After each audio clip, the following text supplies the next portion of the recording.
అందరికీ నమస్కారం. శుభ సాయంత్రం. జీవన సత్యాలను ఆవిష్కరించే అంశాలతో వారం వారం కవులను పాఠకులను అలరించే నేటి కవిత అంతర్జాల వేదిక సమర్పిస్తున్న కవిత్వ విశ్లేషణ కార్యక్రమానికి మీ అందరికీ సమాదర స్వాగతం. నేను మీ ఆత్మీయ మిత్రురాల్ని ఎంవి లక్ష్మిని, ఊరు బెంగుళూరు.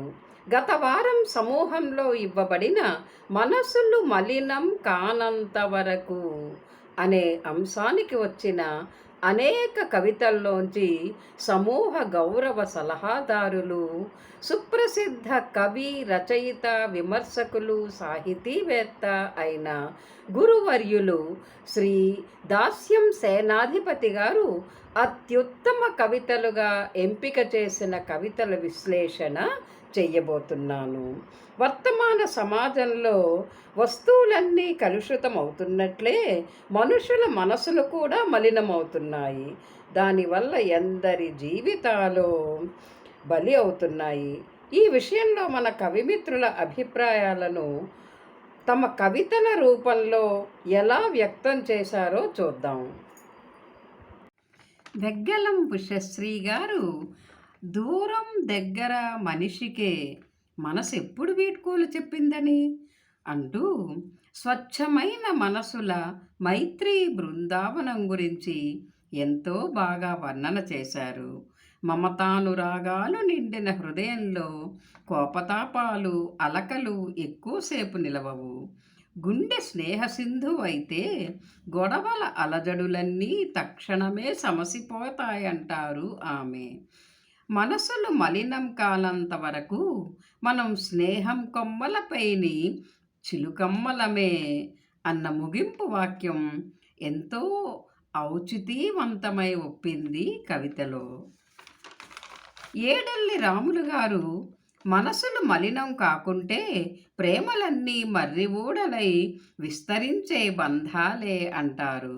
ఐకమత్యంతో కలిసిమెలిసి ఉంటే కష్టాలను అధిగమించవచ్చని, గెలుపును సాధించవచ్చని స్ఫూర్తివంతమైన పంక్తులు రాశారు కవి. అందరి మనసుల నిండా పున్నమి వెన్నెలలు పూస్తూ ఉంటే స్వార్థం, దుష్టపన్నాగాలు మటుమాయమవుతాయని, ఈ లోకమంతా సత్యసీమయై వర్ధిల్లుతుందని మంచి సందేశమిచ్చారు కవి. కావడి కుండల చందం, పులిమేక ఆట, ఎదురుకోళ్ళు, బుక్కా గులాల సంబరాలు వంటి తెలుగు సంస్కృతికి చెందిన విశేషాలు కవితకు ఎంతో సహజత్వాన్ని సమకూర్చాయి.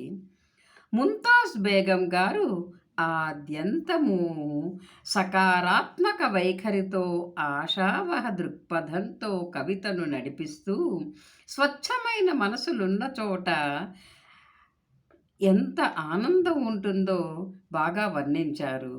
మమతల సిరి నాట్యమాడుతూనే ఉంటుంది అక్కడ అనే ఎత్తుగడ పంక్తే ఎంతో ఉత్సాహాన్నిస్తుంది పఠితలకు. మనస్సులు మలినం కాని చోట మనము అన్న భావనలో గుండెలు చేరువవుతూ ఉంటాయి అనుక్షణము అంటారు కవయిత్రి.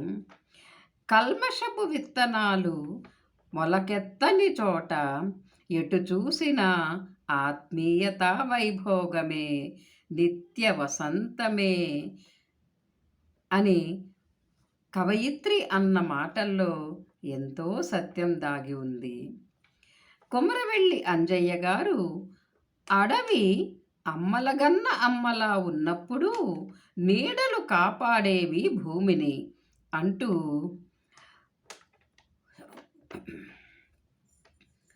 ఓటలు ఉవ్విళ్ళూరుతూ వాగులయ్యేవి అని కూడా అంటారు. ఇలా అర్థవంతమైన ఎత్తుగడతో మొదలుపెట్టి ప్రకృతిలోని పచ్చదనం ప్రాధాన్యాన్ని హృదయానికి హత్తుకునేటట్లు చెప్పారు. ఒకప్పుడు అందరికీ ఆరోగ్యాన్ని ప్రసాదించిన పంచభూతాలు మనిషి మనస్సులో స్వార్థపు మాలిన్యం ప్రవేశించగానే కలుషితమయ్యాయని, నేలపై వేడి పెరిగిందని అన్నారు. భూమి గుండెలోకి కాలుష్య పరిశ్రమలు పంపడంతో మట్టి అంతా కలుషితపూరితం అయిపోయిందని అంటారు కవి. మనసులు మలినం కానంతకాలం వాతావరణం సోదరి సోదరునికి రాఖీ కట్టినట్లు, మమతలు వేలు విడిచిన మేనమామలయ్యేటట్లు, ఆలింగనం చేసుకుంటే ఆత్మలు ఒక్కటయ్యేవని, చేతులు కలిపితే ఊబిలోంచి పైకి లాగే చేయూతలా ఉండేదని తెలుగుదనం ఉట్టిపడే వర్ణనలు చేశారు కవన విద్యలో చెయ్యి తిరిగిన ఈ కవి. కె విజయభారతి గారు హృదయపు గోడలను మాలిన్యపు మకిలితో తాపడం చేసుకుంటున్నారు అంటూ నేటి తరంలోని మనుషుల స్వార్థ గుణాన్ని చిత్రించారు. వారి మాటల్లోని కృత్రిమత్వాన్ని వర్ణించారు. మనసులోని మాలిన్యాన్ని కడిగేసుకొని జీవనం సాగిస్తే బంధాలు అనుబంధాలు దగ్గరవుతాయి. మనసు మలినం కానంత వరకు నీవు మహారాజువే, మచ్చలేని నెలరాజువే అంటూ నేటి యువతరం కోసం ప్రేరణాత్మకమైన కవిత రచించారు కవయిత్రి. విద్యాసాగర్ రెడ్డి గారు మన ఆలోచనల సరళి పయనం సరిగానే ఉన్నా మన మనసులు మలినం కానంత వరకే సరి అయిన ఫలితాలకు అవకాశం ఉంటుందంటారు. చాలామంది విషయంలో చెప్పేదొకటి చేసేదొకటిగా ఉంటోందని, ఎదుటివారితో పోల్చుకునే తత్వం వల్ల మనసుల్లో మాలిన్యం ప్రవేశిస్తోందని అంటారు. అనవసర వ్యాపకాలకు దూరమై స్వచ్ఛమైన మనసుతో ఆశావహ దృక్పథంతో జీవిస్తేనే అమోఘమైన సమయం లభిస్తుందని మంచి సందేశమిచ్చారు కవి. డాక్టర్ బి సుధాకర్ గారు సబ్బును సబ్బుతో కడగటం ఎంత వెరితనమో, తప్పును కప్పిపుచ్చటానికి మరో తప్పుతో నిరూపించాలనుకోవటం అంతే వెరితనం అంటూ ఈనాడు నానాటికి పేరుకుపోతున్న అవినీతిపై ఒక విసురుతూ కవితను ప్రారంభించారు కవి. నిజం నీ నైజమైతే ధైర్యం గొడుగు పడుతుంది అనే వాక్యం నిజంగా ఎంతో స్ఫూర్తిదాయకంగా ఉంది. స్వార్థం నీడలా వెంటాడితే నిజాన్ని దాచే పెత్తనపు మేఘం గర్జించి గందరగోళం సృష్టిస్తుంది సుమా అని కూడా హెచ్చరించారు కవి. బిరుదురాజు ప్రమీలారాణి గారు అంతర్ముఖం అనే శీర్షికతో చక్కటి ప్రబోధాత్మకమైన కవితను అందించారు. ఆరాధన అంతర్ముఖమై జ్ఞానజ్యోతిని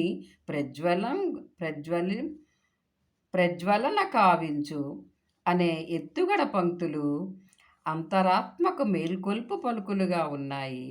దయాశీలివై జీవించు, క్రియాశీలివై శ్రమించు, దైవత్వమే నీలో ప్రతిబింబించు, మనసులు మలినం కానంత వరకు అనే సందేశ వాక్యాలు చాలా బాగున్నాయి. మానవ సేవే మాధవ సేవ అనే తత్వాన్ని వికసింపచేసుకోమని గొప్ప సందేశాన్ని ఇచ్చారు కవయిత్రి. నగునూరి రాజన్న గారు తోబుట్టువులు చిన్నప్పుడు స్వచ్ఛమైన మనసులతో ఒకరికొకరు సహాయం చేసుకుంటూ కలిసిమెలిసి ఉంటారని, అప్పుడు వారి బంధం కడిగిన ముత్యంలా ఉంటుందని అంటారు. అన్నయ్యలు తమ్ముడి మీద ఈగ వాలనివ్వరని, వాళ్ళకి ఈత కొట్టడం, సైకిల్ నడపడం లాంటి విద్యలను ఎంతో ప్రేమతో నేర్పుతారని, చదువులో ఆటపాటల్లో పెద్ద గురువై దారి చూపిస్తారని, అటువంటి సోదరులే ఓ ఇంటివారవగానే వాళ్ళల్లో స్వార్థం మొదలవుతుందని వాస్తవం చెప్పారు కవి. ఇగురం, శుద్ధులు, సద్దిముల్లె లాంటి పదాలు ఎంతో సహజంగా కవితలో ఒదిగిపోయి తెలుగుదనం కళకళలాడేటట్లు కవిత కొనసాగింది. మేరుగు అనురాధ గారు మనిషితనం అనే శీర్షికను ఎంపిక చేసుకొని నిర్మలమైన మనస్సుతో ప్రతిఫలం ఆశించకుండా తోటివారికి సాయం చేసే మానవులు ధన్యజీవులు అంటూ ఒక మంచి కవితను అందించారు. త్యాగానికి నిలువెత్తు నిదర్శనాలైన తరువులు, కరువును తొలగించే వాన చినుకులు, కొమ్మ కొమ్మకు కోటి రాగాలను పలికించే ఋతువులు, వీటన్నిటిలోనూ ఉన్న పరోపకారం అనే సద్గుణాన్ని మానవులందరూ అలవర్చుకుంటే పుడమి ధన్యమవుతుందంటారు కవయిత్రి. ఏ కీర్తిని ఆశించకుండా ప్రజలకు, ప్రకృతికి మేలు చేసి వెలుగులు పంచాలని కర్తవ్యాన్ని ప్రబోధించారు ఆమె. Doctor M. తిరుమలరెడ్డి డాక్టర్ ఏ. తిరుమలరెడ్డి గారి కవిత ఆయన తాత్విక దృక్పథానికి అద్దం పట్టింది. పుట్టిన ప్రతి శిశువు పవిత్రం, పెరుగుతూ మలినమవ్వడం విచిత్రం అనే ప్రారంభ పంక్తులు మనిషి సహజంగా మంచివాడని, వివిధ ప్రభావాల వల్ల మలిన మనస్కుడవుతాడనే భావాన్ని వ్యక్తం చేశారు. మనసు కలుషితం కానంత వరకు మనిషి దైవంతో సమానమే అంటారు. అయినా ధర్మాధర్మాలకు ఆత్మ అతీతం అని, ఆత్మకు ఎటువంటి మాలిన్యం అంటదని అంటారు కవి. ఆవలి తీరాన ఉన్న దివ్యత్వం వైపు పరిపూర్ణ మానవ అస్తిత్వ ప్రయాణం అంటూ కవితకు గొప్ప ముగింపునిచ్చారు కవి. ఎంవి ఉమాదేవి గారు అంశాన్ని సూటిగా ఆవిష్కరిస్తూ, హృదయపు మడిలో అసూయాద్వేషాల కలుపు పెరిగినప్పుడల్లా పెరికి పారేయాలి. అప్పుడే పుట్టిన శిశువు అంతరంగల్లా మనసు నిర్మలమై నిదురించాలి అంటూ కవితను మంచి ఎత్తుగడతో ప్రారంభించారు. అంతరాలు లేని మనసుల కోసమే వేకువ వనాలు వేచి చూస్తాయి. స్నేహితమైన ఆత్మస్పర్శలో మనసులు పునీతం కావాలి వంటి వాక్యాలతో కవితాత్మకంగా చెప్పారు కవయిత్రి. సామాజిక న్యాయ సూత్రాన్ని పాటిస్తూ అక్షర బృందావనం అవుతూ, అమృతతుల్యమవుతూ మనసులు ఎంతో చక్కగా వికసిస్తూ విరాజిల్లాలని ఒక మంచి సందేశం ఇచ్చారు కవయిత్రి. వి. శివరంజని గారు మనసులు మలినం కానంతకాలం మమతల వీణ తీయని స్వరాలను పలుకుతుంది అనే కవితాత్మకమైన ఎత్తుగడతో పాఠకులను ఆకట్టుకున్నారు. స్వచ్ఛమైన మనసున్న మనుషులు చిరునవ్వుతో తోటివారికి సాయపడుతూ ధైర్యాన్నిస్తారని వర్ణించారు. మనసు ముంగిట్లో రంగుల సంక్రాంతి అనే భావచిత్రం కవితకు ఎంతో అందాన్ని సమకూర్చింది. సత్యసుధ కట్టమంచి గారు ఆ మమతల వనంలో వీడిపోని నవవసంతమే, అనురాగపు తరువులే, మంచితనం మిళితమైన సుమగంధాలే అంటూ స్వచ్ఛమైన మనసులు మసలుకొనే సమాజాన్ని వర్ణించారు. మనసులు మలినం కాని చోట అనుబంధాలు, ఆప్యాయతలు అల్లుకుపోతాయని, అహంభావానికి తావు అసలే ఉండదని వర్ణించారు. సమస్య ఎంత పెద్దదైనా ఉమ్మడి పరిష్కారం కనిపిస్తుందని, అందరూ సుఖశాంతులతో ఉండవచ్చని, సంతోషప్రదమైన వాతావరణం కావాలంటే మనసులను మలినపరుచుకోకుండా ఉండాలని అన్యాపదేశంగా ఉద్బోధించారు కవయిత్రి. లావణ్య గణేష్ గారు ఆధునిక పోకడ అనే శీర్షికతో తన కవితను వ్రాస్తూ వర్తమాన సమాజపు రీతిని బాగా చిత్రించారు. ఒకప్పుడు నీది నాది అనే భేదం లేకుండా మనం అనే భావనలో సుఖదుఖాల్లో పాలు పంచుకుంటూ ఉమ్మడి కుటుంబ వ్యవస్థలో జీవించేవారని, అయితే పరదేశాల పడగనీడ పడనంత వరకు, నూతన సంస్కృతి మేఘాలు ఆవరించనంత వరకు, స్వచ్ఛమైన స్వదేశీయమైన వాయువును శ్వాసించినంత వరకు ఉట్టిపడిన హృదయ సంస్కారం మనసులు మలినమవడంతో ఈనాడు కనిపించడం లేదని ఆవేదనను, నిరసన స్వరాన్ని వ్యక్తపరిచారు కవయిత్రి. ఎర్రాబత్తిన మునీంద్ర గారు మలిన మెరుగని చిరునవ్వులు అనే శీర్షికతో పవిత్రమైన మనస్సుల తీరును ముచ్చటైన భావగణాలలో బాగా ఆవిష్కరించారు.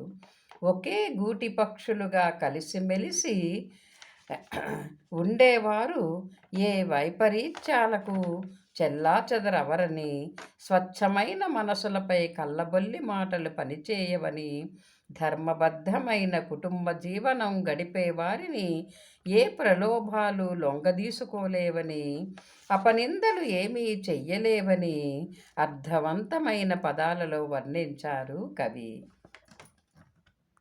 నెల్లూరు వెంకటలక్ష్మి గారు మచ్చలేని మహారాజు అంటూ ఉత్సాహభరితమైన కవితనందించారు.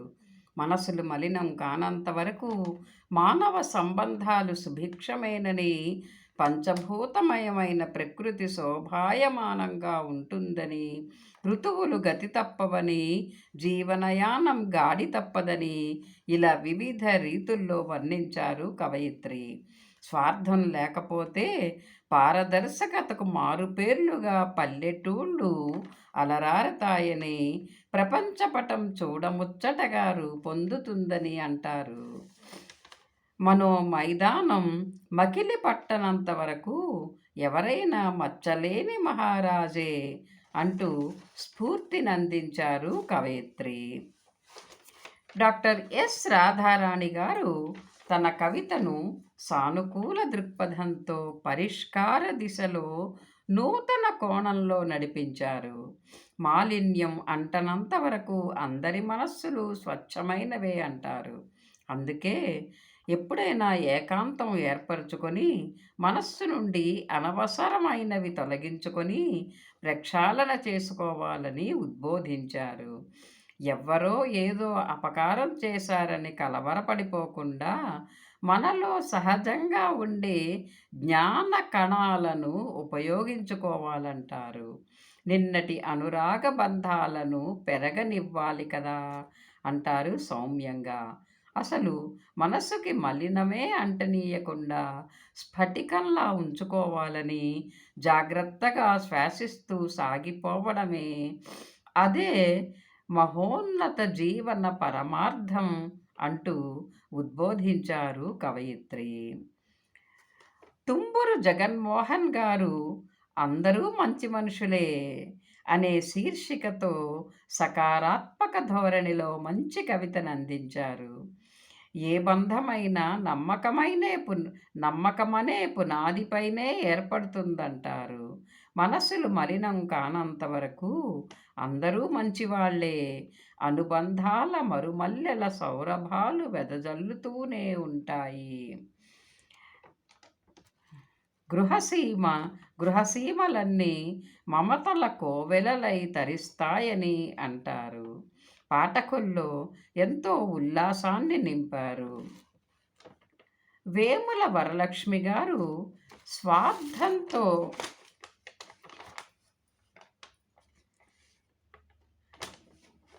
వేముల వరలక్ష్మి గారు స్వార్థంతో నేటి మానవుని సామ్రాజ్యం రోజురోజుకి కృషించిపోతోంది. అనంతమైన విశ్వాన్ని శోధించిన మనిషి సాటివారి అంతరంగాన్ని అర్థం చేసుకోలేకపోతున్నాడు. విలువలను పాతరేసి ఒంటరిగా మిగిలిపోయి లోలోన కుమిలిపోతున్నాడు అంటూ ఆధునిక మానవుడి మానసిక స్థితిని ఎంతో వాస్తవికంగా చిత్రించారు. మనసులు మలినం కానంత వరకు మాట పట్టింపులు అసలు ఉండేవే కావంటారు. ఇది విశ్వమానవుడిగా ఎదిగే సమయం అని, అందరూ ఆత్మీయులే అనుకుంటూ చేయి చేయి కలుపుకుంటూ పదం పాదం కలిపేస్తూ ప్రగతి బాటలో పయనిద్దాం అంటూ వైతాళిక గీతం లాంటి కవితనందించారు కవయిత్రి. బి రాజేశ్వరి గారు ఎప్పుడో మనుషులు మారిపోయారు అంటూ మొదలుపెట్టి ఈనాటి ఆధునిక సమాజంలోని మనుషుల మధ్య సంకుచితత్వం గురించి, ఒకే ఇంట్లో ఉన్న ఎవరికి వారే యమునా తీరేగా బ్రతుకుతున్న జీవన శైలిని గురించి ఆవేదన వ్యక్తం చేశారు. ఒకప్పుడు కుటుంబంలో అందరూ కలిసి భోంచేసేవారని, ఇప్పుడు ఎవరు ఎక్కడున్నారో తెలియని పరిస్థితి అని, మనసులు మలినం, పరిసరాలు మలినం, అందరూ కీర్తి కోసం, హోదా కోసమే పనిచేస్తున్నారని ఈనాటి మనుషుల ప్రవర్తనను తూర్పారబట్టారు. చదువు లేకపోయినా మలినం లేని మనసే మిన్న అంటూ మంచి ముగింపు వాక్యం పలికారు కవయిత్రి. మానవత్వం పరిమళించిన ఈ కవితల రేఖామాత్ర విశ్లేషణ చేసే సువర్ణావకాశాన్ని నాకిచ్చిన గురువర్యులు శ్రీ సేనాధిపతి గారికి, సమూహ పరిపాలకులు, సహృదయ సాహితీ మిత్రులు అయిన శ్రీ లక్ష్మయ్య గారికి నా హృదయపూర్వక ధన్యవాదాలు తెలుపుకుంటున్నాను. కవిమిత్రులందరికీ శుభాభినందనలు. స్వస్తి.